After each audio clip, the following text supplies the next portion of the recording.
Exam point of view से ये बहुत इंपॉर्टेंट होता है। और सेम डिफेंस जब आप as a general defence under law of tort में भी पढ़ते हो, तो यहां पे भी एग्जाम पॉइंट ऑफ व्यू से it is very important and it is known as private defence. गलत बोला मैंने, ये प्राइवेट डिफेंस बोलना चाहिए हमें, right of private defence.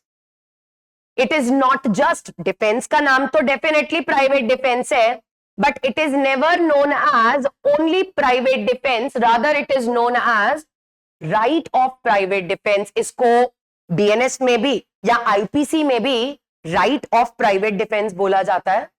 Similarly जब इसको as a general defence under law of tort पढ़ा जाता है, यहां पे भी इसको राइट ऑफ प्राइवेट डिफेंस बोला जाता है। अब अगर हम थोड़ा सा रिवाइंड करें तो इसके पहले हमने जितने भी डिफेंसेस पढ़े हैं, क्या हमने ऐसे पढ़ा है right of necessity, right of statutory defence, right of mistake, ऐसा कुछ पढ़ा है क्या हमने? सिर्फ प्राइवेट डिफेंस के आगे ही यूज कर रहे हैं हम ये वर्ड राइट। और सिर्फ यहां नहीं, किसी भी लॉ में, किसी भी लॉ मतलब दो ही लॉज में आता है, सिविल लॉ में लॉ ऑफ टॉर्ट में आता है, क्रिमिनल लॉ में बीएनएस के अंदर आईपीसी के अंदर आता है। और दोनों जगह पे ये डिफेंस तो है, इसीलिए इसका नाम प्राइवेट डिफेंस है, but it is not a mere defence, rather it is given to a person like an inherent right. इसीलिए इसको हम सिर्फ प्राइवेट डिफेंस नहीं बोलेंगे, इसको बोलते हैं राइट ऑफ प्राइवेट डिफेंस। इसके पहले हमने पढ़ा नेसेसिटी, उसको कैसे बोला जाता है? Defence of necessity. हमने स्टैट्यूटरी अथॉरिटी पढ़ा, उसको बोला जाता है defence of statutory authority, defence of act of God. लेकिन इसको हम डिफेंस ऑफ प्राइवेट डिफेंस नहीं बोलते हैं, इसको बोला जाता है राइट ऑफ प्राइवेट डिफेंस। और वो इसलिए नहीं क्योंकि ऑलरेडी इसमें डिफेंस वर्ड यूज हो रहा है, वो इसीलिए क्योंकि ये एक पर्सन को मियर डिफेंस के फॉर्म में नहीं दिया जाता है, ये एक पर्सन को एक राइट, एक एंटाइटलमेंट के फॉर्म में दिया जाता है। And the reason why we call it a right of private defence, the reason is article 21। Article 21 of the Indian Constitution states that every person shall be entitled to right to life, मतलब no person shall be deprived। लेकिन right क्या है, entitlement क्या है? right to life and personal liberty। वहां पे अगर वर्बैटम देखा जाए तो एज इट इज क्या बोला गया? No person shall be deprived of the right to life and personal liberty. आगे, otherwise than by procedure established by law. मतलब जनरल रूल है किसी भी पर्सन को राइट टू लाइफ या right to personal liberty as a fundamental right, और fundamental rights में भी article 21 is considered as the most sacred of all. क्योंकि अगर ह्यूमन एग्जिस्टेंस की बात करें, equality, everything is important, but सबसे इंपॉर्टेंट, मोस्ट वाइटल आर्टिकल 21 होता है। यस और no? Right to life and personal liberty is considered as the most sacred fundamental right under article 21। और हम हमेशा पढ़ते हैं, और आपने कॉन्स्टिट्यूशन में भी पढ़ा होगा, under Francis Coralie versus UT of Delhi judgment है, जिसमें बोला गया है that right to life does not mean a mere animal existence, rather it means right to live with dignity, या फिर right to a dignified life. Right to life का मतलब मियर animal existence नहीं है, बिकॉज लिविंग तो animals भी होते हैं, बट एनिमल्स में और हम में डिफरेंस क्या है? That we have a right to live with dignity. और उसी की वजह से ये जो डिग्निटी या डिग्निफाइड लाइफ का जो राइट दिया गया है, उसी की वजह से हम पढ़ते हैं कॉन्स्टिट्यूशन में इंप्लाइड फंडामेंटल राइट्स। यस और नो? इंप्लाइड फंडामेंटल राइट्स का क्या मतलब होता है? वो राइट्स जो expressly part 3 of the Indian constitution में दिए नहीं है, बट डिग्निफाइड लाइफ की वजह से इंप्लाइडली अंडर आर्टिकल 21 वो इंक्लूडेड है। राइट टू एजुकेशन, चलो वो तो 21 कैपिटल ए में एक्सप्रेसली कर दिया गया था, बट उसके पहले भी there were so many judgments जहां पे बोला गया था डिग्निफाइड लाइफ के लिए education is important, right to speedy trial and justice, dignified life के लिए speedy trial and justice is important, right to medical services, health care dignified life के लिए जरूरी है, right to clean and healthy environment dignified life के लिए जरूरी है। अब ये सारे rights expressly part 3 of the Indian constitution में तो नहीं लिखे गए हैं, बट बिकॉज आर्टिकल 21 का मतलब है right to live with dignity, एक डिग्निफाइड लाइफ के लिए आपको ये सब कुछ चाहिए, यस और नो। तो जैसे एक डिग्निफाइड लाइफ के लिए education, health services, speedy justice, livelihood, shelter, ये सारी चीजें चाहिए, वैसे ही एक डिग्निफाइड लाइफ के लिए प्राइवेट डिफेंस नहीं चाहिए क्या? यस और नो।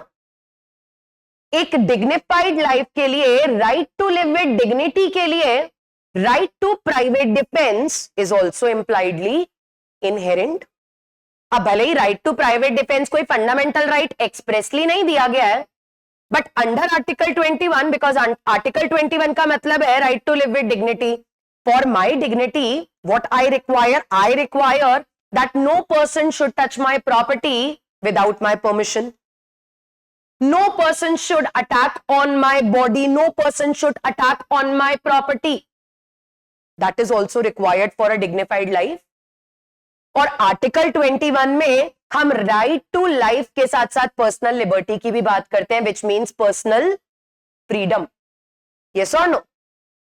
उसमें भी if any person is attacking to another person's body, तो उसके पर्सनल लिबर्टी के अंडर वो सामने वाले पर्सन पे वापस अटैक कर सकता है।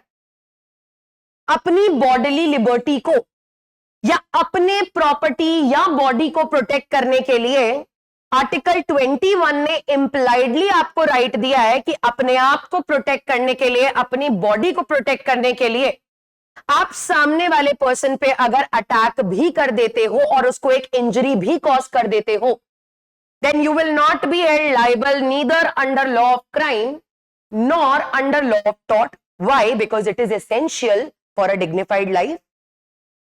और ये सिर्फ प्राइवेट डिफेंस नहीं है, ये राइट टू प्राइवेट डिफेंस है, क्योंकि इसका ओरिजिन आर्टिकल 21 में से। क्यों प्राइवेट डिफेंस दिया जा रहा है? The reason here is that right to private defence is not just a defence, rather it is essential for a right to dignified life, and that is why we do not call it defense of private defense। हम इसको बोलते हैं right to private defense, that a person is not merely given a defense, rather a person can claim it as a right impliedly under article 21 of the Indian Constitution। और उसी को BNS में भी incorporate किया गया है और law of tort में भी इनकॉर्पोरेट किया गया है, बिकॉज चाहे एक ऑफेंस हो या चाहे एक सिविल रॉन्ग हो, डिफेंस तो आपको दोनों सिचुएशन में दिया जाना चाहिए, यस और no. When a person is trying to commit assault, अब वो असॉल्ट हम क्राइम में भी पढ़ते हैं, असॉल्ट होता है, ऑफेंसेस में असॉल्ट पढ़ा जाता है, असॉल्ट, क्रिमिनल फोर्स, जो वहां हम जिसको असॉल्ट और क्रिमिनल फोर्स बोलते हैं, यहां पे उसी को असॉल्ट और बैटरी बोला जाता है। तो सेम डिफेंस जो एक असॉल्ट या क्रिमिनल फोर्स में, क्राइम में जरूरी है, वो असॉल्ट और बैटरी में भी तो जरूरी है, बिकॉज एक पर्सन की बॉडी या उसकी प्रॉपर्टी को आपको किसी भी रॉन्ग डूअर से प्रोटेक्ट करना जरूरी है, चाहे वो अंडर ऑफेंस हो, चाहे वो अंडर सिविल रॉन्ग हो। इसीलिए इक्वली एप्लीकेबल है दोनों पे। दोनों में ही जो हम इसके अभी रूल्स पढ़ेंगे, the rules are majorly similar in both. हाँ, बस ये है कि जब आप BNS पढ़ते हो तो वहां पे इनफैक्ट ये भी पढ़ा जाता है कि राइट टू प्राइवेट डिफेंस के अंदर आप डेथ भी कॉज कर सकते हो, यस और नो।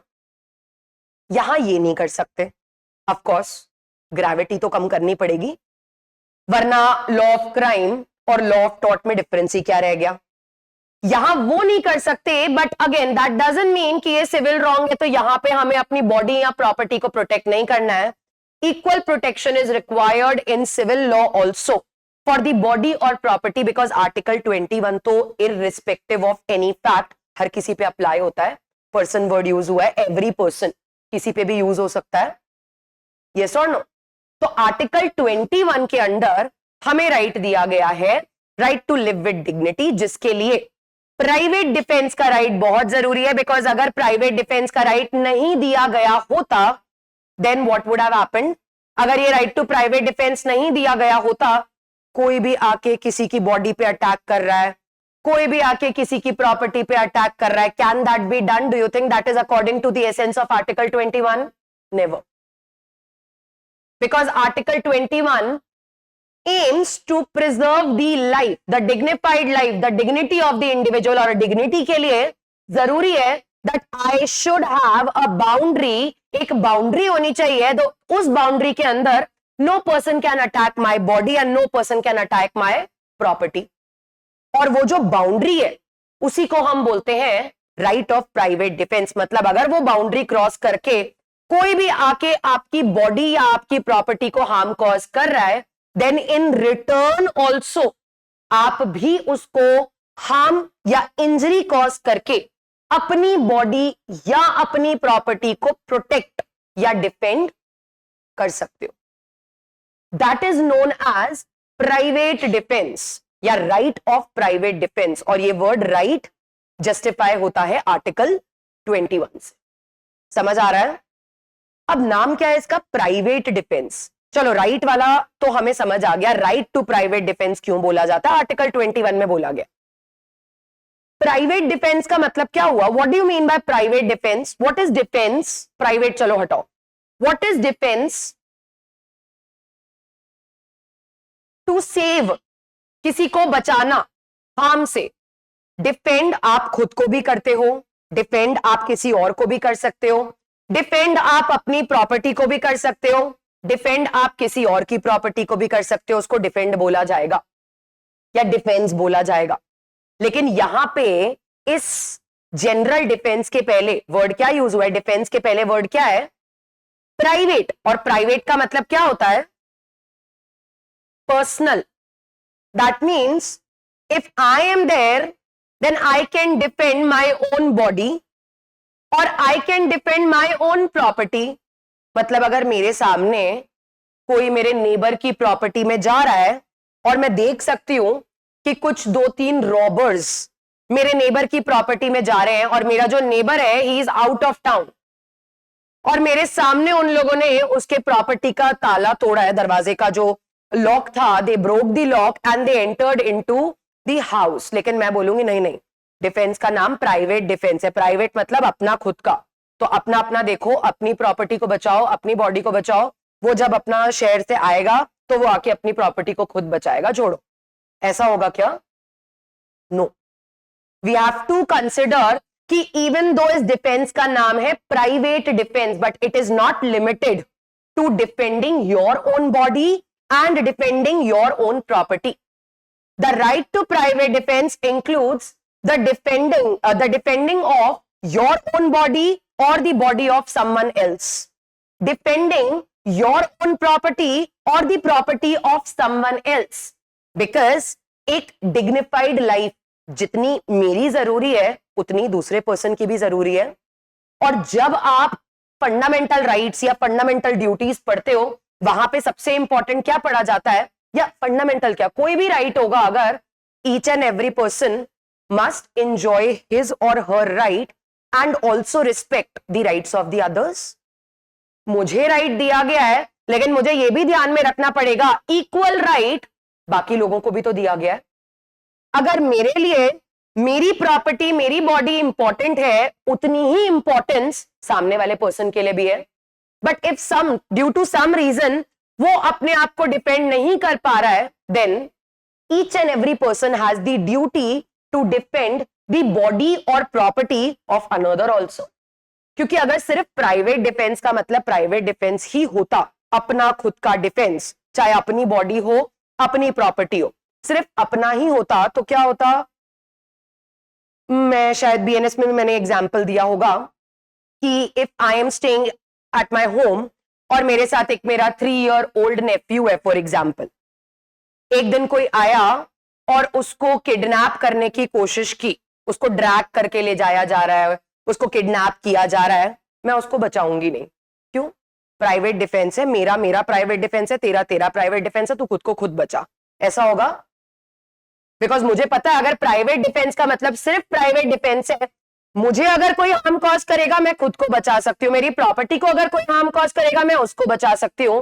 बिकॉज प्राइवेट का मतलब सिर्फ प्राइवेट होता तो ऐसे सिचुएशन में no person would agree to save the other, क्योंकि आपको पता है खुद को बचाने के लिए तो आपको डिफेंस मिल जाएगा बट सामने वाले को बचाने के लिए नहीं मिलेगा। For that reason, and that is of course, do you think that is according to the policy of the law? Never. Because the ultimate intention of Article 21 is to preserve life and personal liberty of each and every individual, irrespective of any fact. For that reason, भले ही इसका नाम private defence है, but private का मतलब सिर्फ अपनी body या अपनी प्रॉपर्टी नहीं है। Under your right to private defence you can save or you can protect your own body or someone else's body, your own property or someone else's property. That is basically the ambit or the scope of private defense. समझ आ रहा है? Private defence क्या होता है? Private defence के आगे हम राइट टू प्राइवेट डिफेंस ऐसा क्यों बोलते हैं? What is the relationship of article 21 with right to private defence? And other than that अभी हमने देखा उसका स्कोप कि नाम तो इसका प्राइवेट डिफेंस है but it is not private, वो दूसरों पे भी एक्सटेंड होता है। समझ आ रहा है? क्या नहीं हो जाएंगी? देखो नेसेसिटी में आपको ये मैंडेटरी है प्रूव करना कि एक बड़े हार्म को प्रिवेंट करने के लिए एक छोटा हार्म किया गया। यहां पे ऐसा कुछ नहीं है। यहाँ पे रीजनेबलनेस, यहाँ पे the person who is acting under private defence is not expected to justify कि वो एक बड़े हार्म को प्रिवेंट करने के लिए छोटा हार्म कर रहा था। यहाँ पे डिफेंस मतलब डिफेंस, हाँ ऑफ कोर्स आपने जो राइट यूज किया है वो रीजनेबली यूज करना चाहिए, लेकिन वो बड़े हार्म को प्रिवेंट करने के लिए छोटा harm is not important. Plus जब हम वहां पे बात कर रहे थे वहां पे हम किसी अग्रेसर की बात नहीं कर रहे थे। यहाँ राइट टू प्राइवेट डिफेंस में कोई मेरे प्रॉपर्टी के अगेंस्ट एक्ट ऑफ अग्रेशन कर रहा है तो मैं अग्रेसर को इक्वल अमाउंट ऑफ फोर्स भी यूज कर सकती हूं। लेकिन वहां पे क्या था? बड़े के अगेंस्ट आपको छोटा अमाउंट, यहां आप इक्वल अमाउंट भी कर सकते हो। प्लस यहां पे कोई अग्रेसर होना भी चाहिए। वहां पे कोई अग्रेसर नहीं था, वो हॉर्स इधर उधर हुआ किसी और के एक्ट की वजह से थोड़ी हुआ है। जिस पर्सन ने नेसेसिटी में एक्ट किया है उसी का हॉर्स कार्ट था, जो अगर इधर जाता तो शॉप में घुस जाता तो उसने उसको इधर कर दिया। That is not private defence, that is public necessity. समझ आ रहा है? प्राइवेट डिफेंस में सबसे पहले वो प्रिवेंट बिगर और स्मॉलर कुछ नहीं होता, आप इक्वल अमाउंट यूज कर सकते हो। दूसरा यहाँ पे एक्ट ऑफ अग्रेशन होना जरूरी है। मतलब मैं अपना डिफेंस, इसको डिफेंस बोला जा रहा है, डिफेंड तो आप तभी करोगे जब कोई सामने वाला पर्सन भी है। यस और नो? मतलब पहले किसी ने मुझ पे अटैक किया है तभी तो मैं डिफेंस करूंगी। Defence is always after attack, that means there has to be an aggressor. किसी ने एक्ट ऑफ अग्रेशन किया है उसी के against I will defend myself, so there is a difference between both of them. समझ आ रहा है? So basically private defence is not private. Private defense can be exercised upon the other person's body or property in order to protect other person's body or property also. तो इसका जो scope है, it is very wide. It has a very vast scope. Because सिर्फ नाम पे हमें नहीं जाना है, it has a very vast scope. Plus it is related to Article 21. But बिना rules के तो इसको यूज भी नहीं कर सकते हैं कि कोई आया मेरे घर में ट्रेसपास किया उसने फेंस से कूद के, अभी सिर्फ और कुछ नहीं किया, सिर्फ फेंस से कूद के he entered into my property, trespass तो हो गया। आगे वो मिसचीफ करेगा, थेफ्ट करेगा, जो भी करेगा, बट अभी तक कुछ नहीं किया है, यस जस्ट ट्रेसपास्ड। मैंने देख लिया अरे मेरे घर में कोई ट्रेसपासर घुस गया है, what, not me, some other person. किसी के घर में घुसा, उसने देखा कि कोई ट्रेसपासर घुस गया है एंड व्हाट ही डिड, उसने बोला अब तो प्राइवेट डिफेंस का राइट अराइज हो गया है because this person is going to attack. उसने ऑलरेडी एक अटैक मेरी प्रॉपर्टी पे कर दिया है ट्रेसपास करके, अभी एक प्रॉपर्टी के अंदर जाके मिसचीफ करेगा, थेफ्ट करेगा, तो अब मेरे पास राइट टू प्राइवेट डिफेंस है। तो उस पर्सन ने he went inside, he got a sword और उस ट्रेसपासर के हाथ पैर काट दिए। अब और जब उसको बोला कि ये क्या कर दिया, उसने बोला प्राइवेट डिफेंस है, और आर्टिकल 21 ने दिया है, किसी और ने नहीं। आर्टिकल 21 ने मुझे राइट दिया है that in order to preserve my life, in order to preserve my property, I can use my right of private defence. मैंने डिफेंड किया, क्या पता वो अंदर आके क्या करता। So what I did, I took the sword and I had cut that person into pieces. हो गया प्राइवेट डिफेंस, मिल जाएगा। वन ऑफ द मोस्ट, वो रात और दिन वाला जो होता है, it is always under law of crime. Law of tort में कुछ नहीं होता ऐसा। वही मैं कह रही हूं, लॉ ऑफ क्राइम में नहीं जाएंगे हम यहीं की बात करेंगे। ऑल राइट, क्योंकि वहां पे डे नाइट, और वो भी सिर्फ और सिर्फ हाउस ब्रेकिंग, हाउस ट्रेसपास में ही होता है, अदरवाइज और किसी में डे नाइट नहीं होता है। यहां पे देयर इज नो सच, क्योंकि यहां हम ऑफेंसेस की बात नहीं कर रहे हैं। वहां पे ऑफेंसेस होते हैं अलग अलग, हाउस ब्रेकिंग डे टाइम का अलग ऑफेंस है, बाय नाइट का अलग ऑफेंस है, इसीलिए वहां पे अलग रूल्स होते हैं। यहां पे ऐसा कोई ऑफेंस नहीं है, तो डे नाइट वाला रूल यहां पे नहीं होता है। What will happen is we will not give a right to private defense to that person. The reason is सबसे important rule, और वो रूल इसके नाम में ही है। नाम क्या है इसका? Private defence. एक्शन तो नहीं है, और डिफेंस का मतलब क्या होता है कि आप उतना फोर्स यूज कर सकते हो जितना it is required in order to defend yourself and not to injure the other. और यहीं से रूल निकलता है that the private defense, the force which the person uses in the private defense has to be proportionate. एक disproportionate force अगर आपने use किया है कि सामने वाले ने आपको नीडल लगाई और आपने उसको जला दिया, it is a disproportionate act. This cannot be pleaded as a right of private defense, क्योंकि इसका नाम प्राइवेट एक्शन नहीं है, प्राइवेट डिफेंस है। मतलब आप इसमें सामने वाले पर्सन को हार्म कॉज कर तो सकते हो, बट सिर्फ उतना जितना रिक्वायर्ड है in order to defend yourself. That means proportionate, और अपने आप को डिफेंड करने के लिए ऑफकोर्स आपको उतना ही तो हार्म कॉज करना अलाउड है जितना सामने वाला कर रहा है। अगर सामने वाला पर्सन वेपनलेस है तो आपको भी proportionate amount of force use करना है, मतलब आप भी डिफेंड तो कर सकते हो बट वेपनलेस। लेकिन अगर सामने वाले पर्सन के पास नाइफ है और इन रिटर्न आपने नाइफ यूज किया है, तब तो वो प्रपोर्शनेट हो जाएगा। But it has to be, that means the amount of force which is used in the right of private defense has to be according to the force used by the opposite person. Opposite person ने जितना force use किया है, क्योंकि आपको exactly उतने ही force से तो खुद को बचाना है, and the name here is private defense. So you can use the force, but only that amount of force which is used, which is required in order to defend yourself and not to injure the other. मतलब जो भी person private defence का relief defence claim करेगा, उसको prove क्या करना है कि मेरी इंटेंशन खुद को डिफेंड करने की थी, सामने वाले पर्सन को इंजर करने की नहीं थी। इसीलिए इसको एक्शन या प्राइवेट एक्शन नहीं, प्राइवेट डिफेंस बोला जाता है। खुद को डिफेंड करना मतलब डिफेंड करने के लिए जितना फोर्स रिक्वायर्ड है आपको उतना ही फोर्स यूज करना है, और उस फोर्स को बोला जाता है प्रपोर्शनेट। प्रपोर्शन में क्या होता है, हमेशा प्रपोर्शन पढ़ते थे हम पहले, रेशियो प्रपोर्शन 2:4, 4:2 पढ़ते थे, वहां पे हमेशा दो चीजें होती हैं। प्रपोर्शनेट मीन्स सामने से जितना फोर्स आ रहा है आपको भी उसका प्रपोर्शनेट इक्विवेलेंट फोर्स ही एक्सरसाइज करना है, उससे ज्यादा नहीं।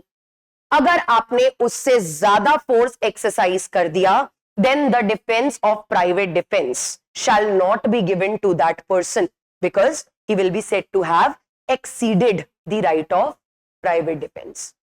अगर आपने ज्यादा फोर्स यूज किया है एक वेपनलेस पर्सन के, आपने स्वॉर्ड यूज करके you have cut him into pieces, that means आपने डिफेंस तो किया है बट उस डिफेंस को एक्सीड कर दिया है, no defence will be given, no benefit of private defence will be given in those circumstances, so it has to be proportionate.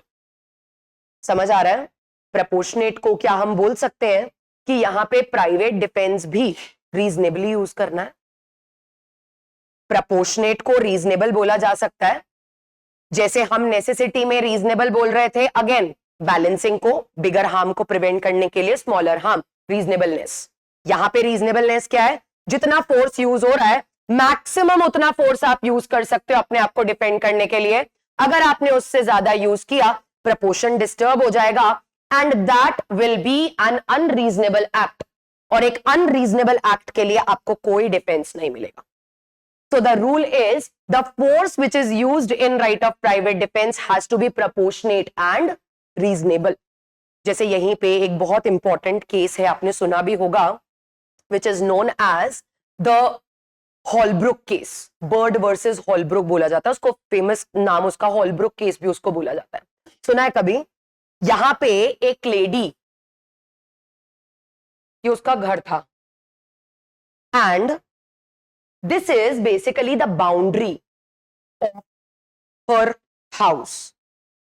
What she did, she noticed कि trespassers boundary cross करके उसके lawn area में आ जाते हैं, तो उसने trespassers के against खुद को या खुद की प्रॉपर्टी को डिफेंड करने के लिए पूरे लॉन एरिया में स्प्रिंग गन्स लगा दी।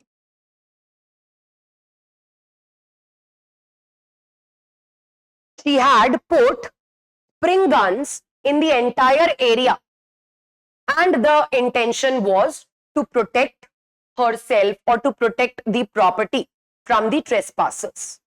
और spring guns तो उसने लगाई, but without any notice of caution, वरना कई घरों में आपने देखा होगा लिखा होता है beware of dog, होता है, हाँ ठीक है। तो वहां क्यों लिखा होता है? It acts as a notice of caution. तो अगर कोई भी डेंजरस चीज अगर आपके प्रेमाइसेस में है, तो एक रीजनेबलनेस क्या कहती है कि आप उसके लिए नोटिस लगाओगे। उसने सिर्फ डेंजरस नहीं, फेटल हो सकता है, spring guns, it can be fatal also, वो लगाई थी, and that too without any notice of caution. और एक बार यही हुआ, एक ट्रेसपासर आया एंड ही गॉट इंजर्ड। वो ट्रेसपासर आया था चोरी करने के लिए, वो आया and he got injured by the spring gun because there was no notice. तो वो तो बिंदास अपना चल रहा था, but by chance spring gun थी and he got hurt because of that. So when that trespasser raised an action against this lady, what she said, private defense, I have a right to private defense, I have a right to defend my property, to defend myself from the trespassers, और ये spring gun मैंने एक mere measure of private defense के form में लगाई थी। These spring guns which I had put was a basic measure of private defense। क्या उसको private defense का बेनिफिट हम दे दें? No, why? She has exceeded, पहले तो उसने एक्सेस कर दिया है। आप ट्रेसपासर, अब आपको नहीं पता वो ट्रेसपासर अगर वेपनलेस है, वो ट्रेसपासर आपके ऊपर क्या अटैक करने वाला है, क्योंकि ट्रेसपासर तो कोई भी हो सकता है कभी, जरूरी थोड़ी ट्रेसपासर हमेशा चाकू और वो सब लेकर ही आए। कोई किसी बच्चे की बॉल आ गई अंदर, वो बच्चा आ गया, ट्रेसपासर तो वो भी है, बिना परमिशन के तो वो भी आ रहा है। और सिविल में तो इंटेंशन भी जरूरी नहीं है, सिर्फ इंजूरिया जरूरी है। एक बच्चा आ गया बिना पूछे अंदर, ट्रेसपास का एक्ट तो वो भी है। बट ऐसे केसेस में the act of putting spring guns and that too without a notice of caution is definitely exceeding the right of private defense, as well as this act is unreasonable also। ये unreasonable भी है। यहां पे she has done an unreasonable act, definitely उसने किया खुद को defend करने के लिए, बट डिफेंड की भी एक लिमिट तो होनी चाहिए। आप ये नहीं कर सकते कि सामने वाला पर्सन अगर आपको नीडल लगा रहा है तो आप उसके हाथ को काट दो. That is not reasonable enough. All right, that is not prudent enough. So it has to be a reasonable act. You can act in your private defense, but the act done in private defense must be reasonable. That means it should be proportionate. It should not be in excess of the opposite force. अभी आपको पता ही नहीं है, सामने से कोई भी आ सकता है ट्रेसपासर. तो हम टॉर्ट की बात करें, कोई भी हो सकता है. यहां तो इंटेंशन भी मैटर नहीं करती. ये भी जरूरी नहीं है कि हम ट्रेसपासर उसी को बोलेंगे जो ऑफेंस करने के लिए आया है या जो अनॉय करने के लिए आया है. अगर इनोसेंटली कोई बच्चा आ गया, उसकी बॉल थी, वो भी तो अगर सिविल लॉ के अकॉर्डिंग देखा जाए है तो ट्रेसपास ही, टॉर्ट तो है ही वो. बट ऐसे केसेस में a person in the right of private defence also is not expected to act like that. This is a complete unreasonable act. समझ आ रहा है? इसी के जैसा एक और केस है, जैसे आप उधर भी पढ़ते हो, लॉ ऑफ बीएनएस के अंदर भी पढ़ते हैं, एक चेरुबिन ग्रेगरी का केस होता है. सुना है कभी? वेरी फेमस केस, जहां पे अब जैसे इसने स्प्रिंग गन्स लगाई थी, उसने बिना नोटिस के लाइव वायर्स लगा दी थी. और सेम लगाया ट्रेसपासर के अगेंस्ट ही था. मतलब किसी पर्टिकुलर पर्सन के अगेंस्ट उसकी कोई इंटेंशन नहीं थी. शी ऑल्सो, वहां पे भी एक लेडी थी, she also wanted to defend और प्रोटेक्ट हर प्रॉपर्टी और हरसेल्फ फ्रॉम दी ट्रेसपासर. उसके लिए जो फेंसिंग है उसकी, उस पे उसने लाइव वायर्स लगा दी थी. एंड लाइव वायर्स की वजह से, और कोई नोटिस भी नहीं था, नोटिस ऑफ कॉशन भी नहीं था.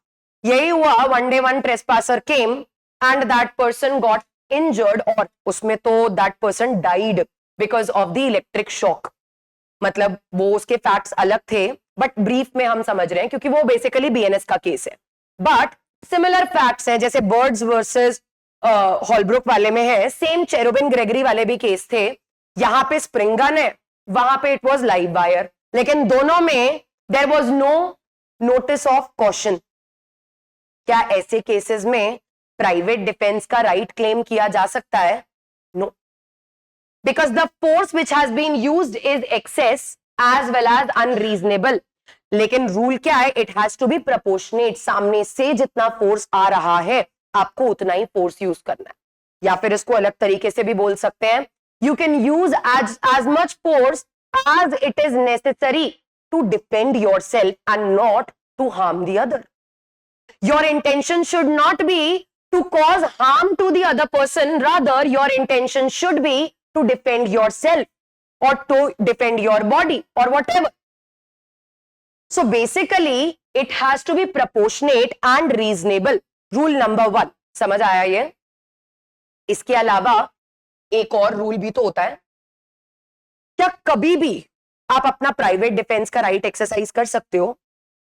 कभी भी. मतलब मैंने देखा कि मेरे टूवर्ड्स कोई एक, मुझे ऐसा लगा that person is trying to snatch my chain for example. चलो मेरा मत लो, किसी और की चेन स्नैच हो रही थी, ऐसी बातें क्यों ही बोले. चेन स्नैचिंग के लिए कोई आ रहा था और उसने देखा कि उसके आसपास में पुलिस ऑफिसर्स थे, but still she used her right of private defence. कर सकते हैं यूज. प्राइवेट डिफेंस का जो राइट है वो आपको दिया तो गया है, but it is a secondary right. Primary duty किसकी होती है? हमेशा स्टेट की. Maintenance of law and order, prevention of wrongs committed in the society, wrongs को प्रिवेंट करना, लॉ एंड ऑर्डर को मेंटेन करना, हमेशा प्राइमरी ड्यूटी किसकी है? स्टेट की. हमें जो राइट दिया गया है वो प्राइमरी नहीं है, सेकेंडरी है. हमें जो राइट दिया गया है ये कैसे यूज किया जाएगा? It will be use as a matter of last resort. जब आपके पास अपॉर्चुनिटी नहीं है कि आप किसी भी अथॉरिटी की असिस्टेंस ले पाओ, तभी तो आप अपना प्राइवेट डिफेंस का राइट एक्सरसाइज करोगे. लेकिन अगर आपने देखा कि police constable is standing there, still आप घुस गए उसके अंदर और हीरो बनने के लिए कर दिया उसका काम, तो that is not excusable. The reason here is private defence is given to an individual, और इंडिविजुअल का काम हमेशा सेकेंडरी होता है. प्राइमरी ड्यूटी हमेशा स्टेट की होती है to maintain law and order in the society and to prevent the commission of the wrongs.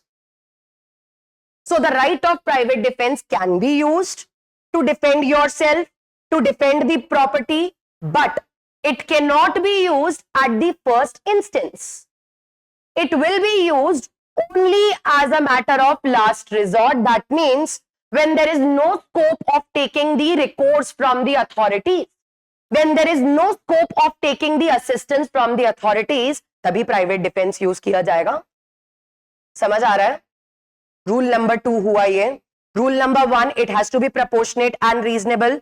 Rule number 2, it is always a secondary right.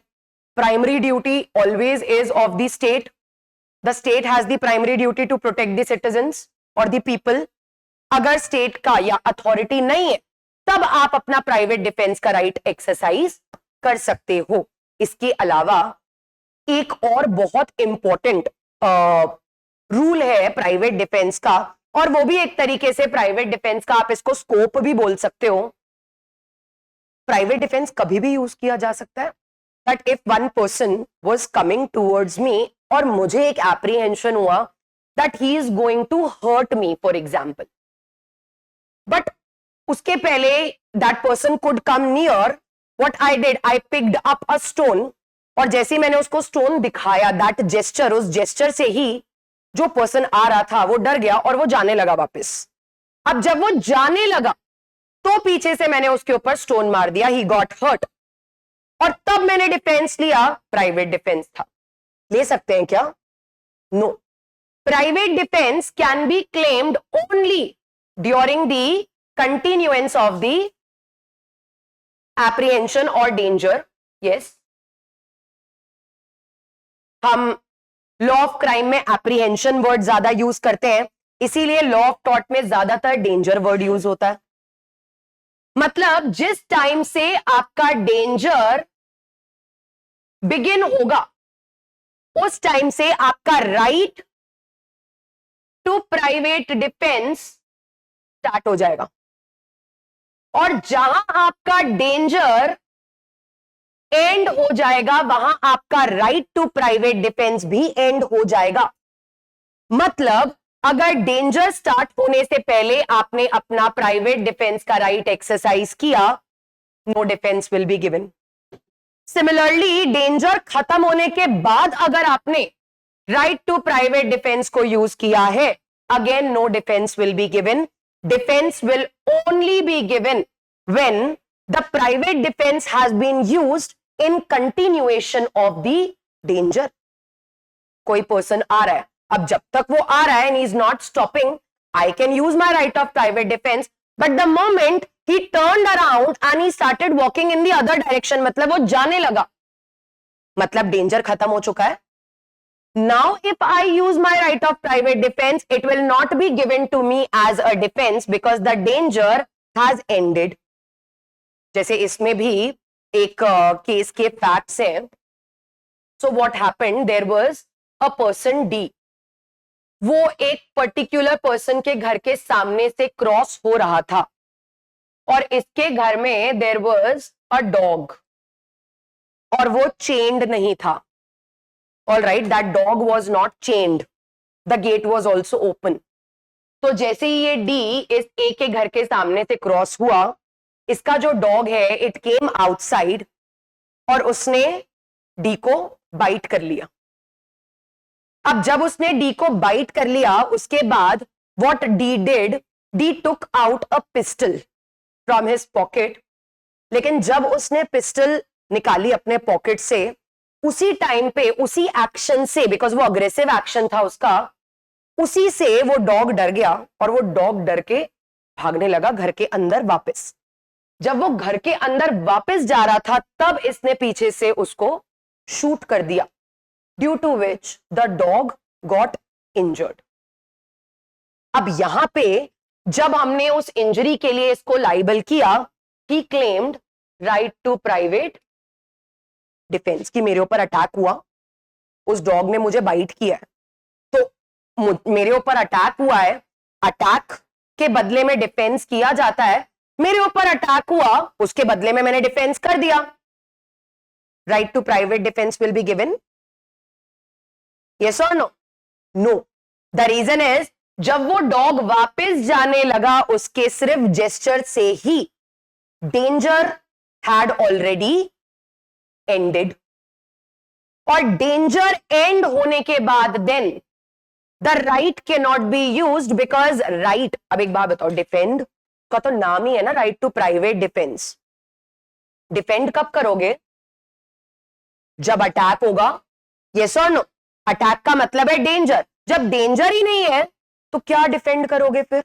हाँ, जब तक डेंजर है, जब तक अटैक मोड है सामने वाले का, तब तक आप जितना भी डिफेंड करो, उसके लिए कुछ नहीं बोला गया। हाँ, प्रोपोर्शनेट डिफेंड करोगे, बट तब तक आप कंटिन्यूअस डिफेंड कर सकते हो। But once the attack mode और the danger has come to an end, उसके बाद what is the requirement to protect your body और to protect your property, because danger से ही तो आप डिफेंड कर रहे थे। When the danger has come to an end, then there is no requirement of the private defense. इसीलिए private defense can be used only during the continuation of the danger.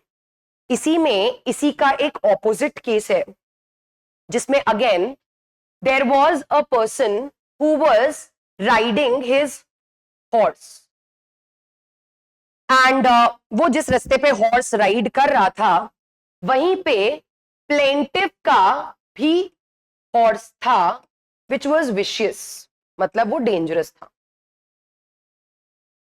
उस horse की जो activities थी, it was vicious. So what he did, जब ये अपने रास्ते पे चल रहा था, ये हॉर्स बार बार डिफेंडेंट के हॉर्स पे अटैक करने की कोशिश कर रहा था। Plaintiff was not there, only plaintiff's horse was there unattended. So वो बार बार इसके हॉर्स पे अटैक करने की कोशिश कर रहा था, तो डिफेंडेंट ने बहुत बार उसको शू अवे करने की कोशिश की, बट वो फॉलो करता करता करता करता डिफेंडेंट के लॉन तक आ गया, जहां डिफेंडेंट अपने हॉर्स को रेस्ट के लिए छोड़ने वाला था। वो उसके लॉन तक आ गया, और यहां आके भी he was again attacking the defendant's horse. Lawn तक आया पहले तो उसने बहुत बार उसको भगाने की कोशिश की, बट वो कंटिन्यूस उसके पीछे आया, और पीछे आके भी उसने वहां आके ही tried to attack the defendant's horse. अब डिफेंडेंट ने अपने लॉन में, इसके लॉन में यहां पे एक टूल पड़ा था, और टूल जो स्पेयर जैसा लग रहा था, उसने वो टूल उठाया, और ये जो डेंजरस हॉर्स है, इसके लेफ्ट लेग पे हिट किया, जिसकी वजह से लॉस और harm was caused, bodily injury was caused to the left leg of that particular dangerous horse. समझ आया? अब यहां पे ये जो पर्सन है, इसने बोला प्राइवेट डिफेंस है, कि मैंने जो भी किया है अपने प्राइवेट डिफेंस में किया है। क्या लगता है, प्राइवेट डिफेंस देंगे या पहले वाले की तरह नहीं देंगे? दे देंगे? यस और no? Yes. The reason here is, पहले उसने तुरंत अटैक नहीं किया, पहले ही tried to shoo that horse away, but क्योंकि वो डेंजर कंटिन्यू होता रहा, वो डेंजर जो यहां स्टार्ट हुआ था वो कंटिन्यू होके उसके लॉन तक आ गया, और कंटिन्यूएशन में ही डिफेंडेंट ने उसके ऊपर अटैक किया है। So the danger was still continuing because the horse was chasing him, and not just chasing, was trying to attack the defendant's horse. तो इसके बदले में जो इसने प्राइवेट डिफेंस क्लेम किया है, अब इस सिचुएशन में हम उसको प्राइवेट डिफेंस का राइट दे देंगे। The reason is the danger was still continuing, और अगर डेंजर कंटिन्यू होता है तो हम राइट ऑफ प्राइवेट डिफेंस दे सकते हैं। उसके बीच में आप कुछ भी कर सकते हो, ऑफ कोर्स प्रोपोर्शनेट होना चाहिए, and he has used proportionate harm only. उसने उसकी डेथ नहीं कॉज की है उसके लेग पे, क्योंकि ऐसे केसेस में अगर वो उसके हॉर्स को एक्चुअल अटैक कर देता तो इसका हॉर्स भी तो अनकंट्रोलेबल हो जाता, then it would have been a chaos to handle both the uncontrollable horses at the same time. So in order to preserve his own body or his property, that is his horse, what he did, he exercised a reasonable amount of force against the plaintiff's horse, and that is a valid right of private defence. Clear है ये? Rule number 1 क्या देखा हमने? Proportionate और reasonable होना चाहिए। Rule number 2, it is a secondary right. It cannot be used in the first instance. It can be used as a matter of last resort. And third, private defense can be used during the continuation of the danger only. Danger start होने से पहले और danger खत्म होने के बाद आप private defence को यूज नहीं कर सकते हो. It can B use during the continuation of danger only. Clear है ये? अब इसी से रिलेटेड एक और देखो, अगर प्राइवेट डिफेंस ऑफ बॉडी की बात करें तो प्राइवेट डिफेंस ऑफ बॉडी के लिए तो कोई स्पेसिफिक रिक्वायरमेंट नहीं है, because private defence of body आप कब एक्सरसाइज करोगे? जब कोई सामने वाला अग्रेसर आपके बॉडी के टूवर्ड्स या किसी और के बॉडी के टूवर्ड्स कोई एक्ट ऑफ अग्रेशन कर रहा है, तब आप उसके अगेंस्ट अपना right of private defence exercise कर सकते हो. यस और नो? अब चाहे आप अपने घर में हो, कहीं पे भी हो, doesn't matter, your body is always with yourself, then any person who does an act of aggression towards your body or towards someone else's body, then the right of private defense can be exercised. But जब बात आती है right to private defense of property की, तो right of private defense of property exercise तो किया जा सकता है, but क्या कोई भी random person right of private defense of property exercise कर सकता है? या किसी भी रैंडम सिचुएशन में right of private defence of property exercise किया जा सकता है? The person interested in the property, okay. और कब करेंगे हम? क्या लगता है, एक प्रॉपर्टी को, बॉडी को सेव करने की रिक्वायरमेंट कब है? जब बॉडी के टुवर्ड्स कोई एक्ट ऑफ अग्रेशन हो रहा है. प्रॉपर्टी को सेव करने की रिक्वायरमेंट कब है? जब प्रॉपर्टी पे एक्ट ऑफ अग्रेशन हो रहा है और साथ में, उसके साथ साथ, देखो प्राइवेट डिफेंस का मतलब क्या होता है कि आपको पता है कि अब अगर अपनी बॉडी, अपनी प्रॉपर्टी को बचाना है तो हार्म कॉज करना ही पड़ेगा. अभी हमने डिस्कस किया, it is always a matter of last resort, कि कोई और ऑप्शन नहीं बचा. अब तो हमें सामने वाले को हार्म कॉज करना ही पड़ेगा अगर अपनी बॉडी या प्रॉपर्टी को प्रिजर्व करना है. यही होता है प्राइवेट डिफेंस. बट उसके लिए डेंजर होना चाहिए, और डेंजर क्या किसी भी सिचुएशन में आ सकता है? बॉडी में तो कभी भी आ सकता है. You are standing on the road, you are sitting in your house, you are sitting in the class और व्हाटएवर. बॉडी पे तो कभी भी डेंजर आ सकता है, बट प्रॉपर्टी पे एक डेंजर वाली सिचुएशन तभी तो होगी ना, when you are in the position of the property. Yes और नो? आपकी प्रॉपर्टी पे अगर कोई एक्ट ऑफ अग्रेशन हो रहा है but you are not there, आप उस प्रॉपर्टी पे उस टाइम पे नहीं हो, या फिर आपका, जैसे अभी आपने बोला इंटरेस्ट, आपका उस प्रॉपर्टी में कोई इंटरेस्ट, कोई राइट ऑफ पोजेशन नहीं है, तो क्या आप प्रॉपर्टी के against right to private defence exercise करोगे? बिकॉज प्राइवेट डिफेंस हमेशा डेंजर में एक्सरसाइज किया जाएगा. और डेंजर कब होगा? जब मेरी प्रॉपर्टी पे किसी ने ट्रेसपास किया है and I am in the position of the property. मेरे पीछे से मेरी प्रॉपर्टी पे अगर कोई ट्रेसपास कर रहा है तो यहां खड़े खड़े तो right of private defence exercise नहीं किया जा सकता. यस और नो?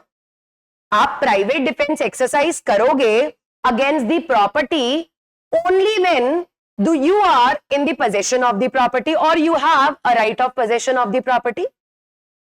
क्योंकि एक डेंजर वाली सिचुएशन होनी भी तो चाहिए.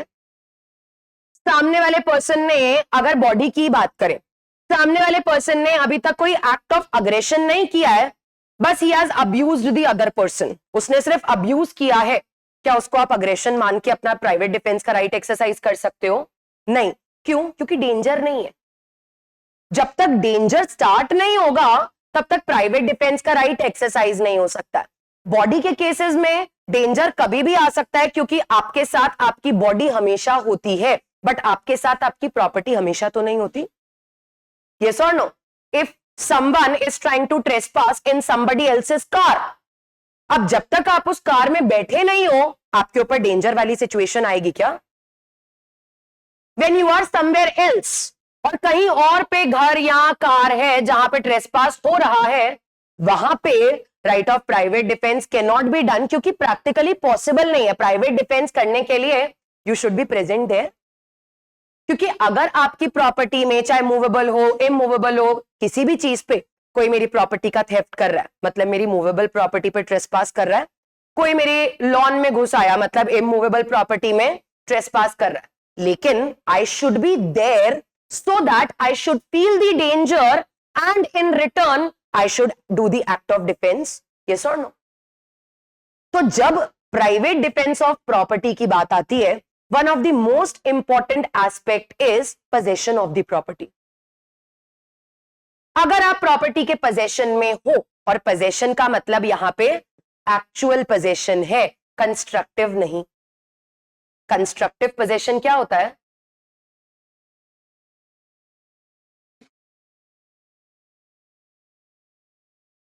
Not a physical possession basically. Actual का मतलब होता है फिजिकल पोजेशन, आप किसी चीज को एक्चुअली फिजिकली होल्ड कर रहे हो, दैट इज एक्चुअल पोजेशन। लेकिन if you have a right over a thing but वो अभी आपके पोजेशन फिजिकल होल्ड में नहीं है, उसको बोला जाता है कंस्ट्रक्टिव पोजेशन। अब यहां पे डेंजर की सिचुएशन के लिए क्या लगता है, एक्चुअल पोजेशन या कंस्ट्रक्टिव पोजेशन? Actual possession. मेरी प्रॉपर्टी पे ट्रेसपास किया गया या मेरी प्रॉपर्टी इमूवेबल या मूवेबल प्रॉपर्टी पे मिसचीफ करने की कोशिश की गई and I was present there, तभी तो my mind would create an apprehension, और वो एप्रीहेंशन वहीं से स्टार्ट होगा, और जब एप्रीहेंशन स्टार्ट होगा तभी तो प्राइवेट डिफेंस का राइट एक्सरसाइज करोगे। तो वो जो एप्रीहेंशन है, वो जो डेंजर है, वो माइंड में ही तो क्रिएट होगा, और माइंड में क्रिएट करने के लिए you should be physically present there on the property, तभी तो आप अपने माइंड में एक एप्रीहेंशन या एक डेंजर क्रिएट करोगे, जहां पे according to your mind you will think that now it is required that I should act in my defence. For that purpose you should feel the danger और apprehension in your mind, और वो danger feel करने के लिए, वो apprehension feel करने के लिए द पोजेशन इज रिक्वायर्ड।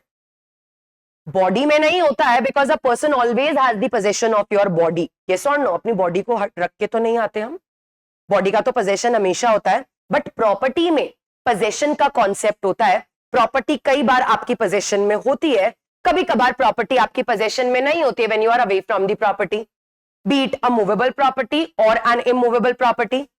तो क्योंकि हम यहां पे प्राइवेट डिफेंस की बात कर रहे हैं, प्राइवेट डिफेंस अभी अभी हमने देखा कि प्राइवेट डिफेंस तभी एक्सरसाइज होगा जब डेंजर अराइज होगा, और डेंजर तभी अराइज होगा when your mind will feel the danger. For that purpose जब भी, हमेशा याद रखना है, जब भी हम प्राइवेट डिफेंस ऑफ प्रॉपर्टी की बात करते हैं, the very first element to check is whether there is possession और नॉट। फिर हम देखेंगे अच्छा पोजेशन तो है, अब देखेंगे पोजेशन में क्या डेंजर वाली सिचुएशन थी या नहीं थी, और अगर डेंजर वाली सिचुएशन थी फिर हम देखेंगे कि क्या प्राइवेट डिफेंस उसी डेंजर के कंटिन्यूएंस में एक्सरसाइज किया गया है या नहीं किया गया है। If yes, defence will be given. समझ आ रहा है? अब जैसे ऐसे ही इसमें एक बहुत इंपॉर्टेंट केस है, in that what happened, there was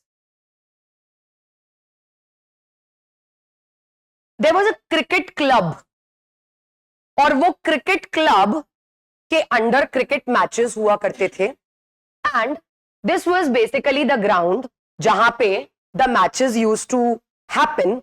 उसमें एक तो था डिपेंडेंट और एक था प्लेंटिफ, और दोनों ही उस क्लब के मेंबर थे। और ये जो ग्राउंड है ये क्लब का है, किसी एक पर्सन का नहीं है, ये क्लब का है। अब यहां पे क्या हुआ, वन डे ये डिपेंडेंट, एक दिन मैच हो रहा था, ये जो डिपेंडेंट है ये कैप्टन था उस दिन, and plaintiff that day was a spectator, he was not participating in that match, he was just a spectator. But defendant ने जब अपनी टीम का स्टेटस देखा तो उसके according he wanted to replace a player, so he said, plaintiff को उसने बोला कि उस प्लेयर की जगह क्या आप रिप्लेस कर लोगे। प्लेंटिफ was ready because वो भी उसका मेंबर ही है क्लब का, and he used to participate earlier in matches also, तो उसने बोला हाँ मैं रिप्लेस कर लूंगा। रिप्लेस करने के लिए तो ये रेडी हो गया, लेकिन रिप्लेस वाली बात के बाद जो डिफेंडेंट ने प्लेंटिफ को बोला रिप्लेस करने के लिए, तो उसने बहुत डिसेंटली बोला कि ये प्लेयर इंजर्ड है, क्या आप उसको रिप्लेस कर लोगे, वो डिसेंटली बोला। बट उसके बाद डिफेंडेंट ने प्लेंटिफ को बोला, जब प्लेंटिफ ने बोला हाँ मैं रिप्लेस कर दूंगा, तो डिफेंडेंट ने इन रिटर्न जो बोला वो रूडली बोला, in a rude voice he said, he asked the plaintiff to remove his overcoat, कि ओवरकोट पहन के तो खेल नहीं सकते हैं। जब इसने बोला हाँ मैं रिप्लेस कर दूंगा किसी प्लेयर को, तो इसने इसको रूड वॉइस में बोला to remove the overcoat.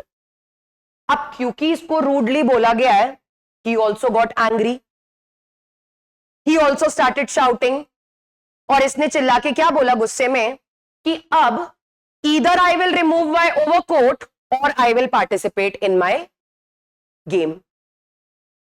Means if I want to participate in my game, I will not remove my overcoat now because you have rudely told it to me. So he also became adamant.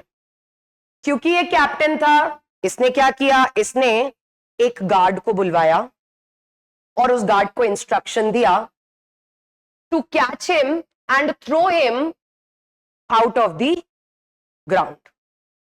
वही किया, guard आया, उसको पकड़ा और बाहर निकाल दिया। ठीक है, तो अब नाउ ये जो प्लेंटिफ है, इसने असॉल्ट का एक एक्शन लिया अगेंस्ट द डिफेंडेंट, और डिफेंडेंट ने अपना right to private defence claim किया। कैसे? डिफेंडेंट ने बोला कि ये जो प्लेंटिफ है ये एडमेंट हो गया था that he will not leave the ground, और इसीलिए अपने ग्राउंड को बचाने के लिए, जिसके एक्चुअल पोजीशन में मैं उस टाइम पे था, वहीं पे था ना ग्राउंड पे, ग्राउंड मेरे एक्चुअल पोजीशन में था, उसको बचाने के लिए, बिकॉज प्लेंटिफ ने वो रूड वॉइस सुन के ग्राउंड छोड़ने से मना कर दिया, वो एडमेंट हो गया कि अब मैं खेलूंगा तो कोट पहन के ही खेलूंगा, अदरवाइज नो। तो प्लेंटिफ एडमेंट हो गया कि वो ग्राउंड छोड़ के नहीं जाएगा, तो अपनी प्रॉपर्टी को, जिसका पोजीशन मेरे पास उस टाइम पे था, अपनी प्रॉपर्टी को बचाने के लिए, जो पोजीशन मेरे पास था उसको बचाने के लिए मैंने अपना right of private defence use किया है, और उस राइट ऑफ प्राइवेट डिफेंस के अंडर एज अ ट्रेसपासर मैंने उस प्लेंटिफ को बाहर निकलवा दिया। Can he use it? No? Why yes and why no?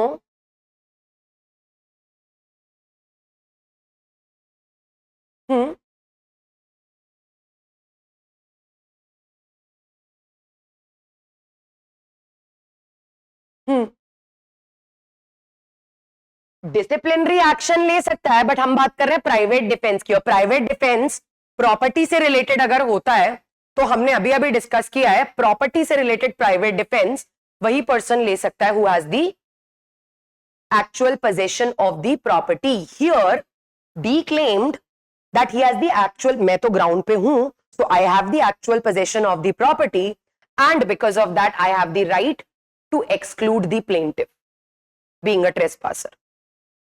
यहां पे the issue is whether we can say that D is in position of the ground. No, because the ground belongs to the club and not to one person.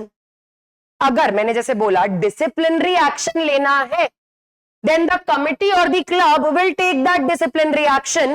D cannot exercise a right of private defense upon the entire ground which does not belong to him, which belongs to the club. समझ आ रहा है? आप किसी चीज के actual position में हो, आपका इंटरेस्ट भी तो होना चाहिए उसके अंदर। Yes or no?